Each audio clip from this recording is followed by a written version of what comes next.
Mr. Chair, may I also add that we'll be submitting a screenshot of the text message between my staff and Miss Mina Jose. Where was she during that time? Dahil doon po sa text message, sinabi niya dumaan pa sa broom.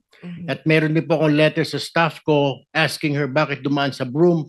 Parang ginamit po yung aming opisina na makapasyal siya sa broom, wala naman po sa agenda.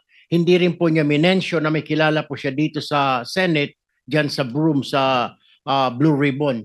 So, in other words, Mr. Chair, parang nagamit po yung opisina ko para dumaan po siya sa broom kung ano man yung kanyang business doon, Mr. Chair.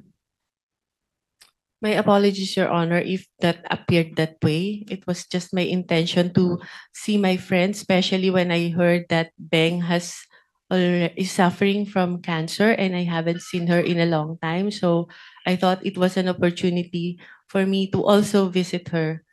Mr. Chair, the question is, you should have told us na may kaibigan ka under investigation. My staff even asked me, Mr. Chair, if you would remember and you lied. Sinabi namin, baka ikaw sabit ka dito sa flood control. Wala po kami, hindi po kami sabit dyan. Ang mga project ko 30 million. Do you remember that? You were asked, Ms. Jose. Yes, Your Honor, because I am of honest belief na wala po talaga kami. You were not, bakit nababanggit ang pangalan mo dito ngayon? Meron ka palang kinalaman dyan sa mga proyekto sa Bulacan na yan. Why didn't you tell us straight up?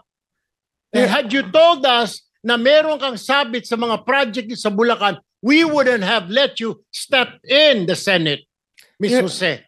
Your Honor, prior to the text message that was shared by Bryce, nagulat po talaga ako dahil wala po kaming pinasukang project. We never joined any bidding.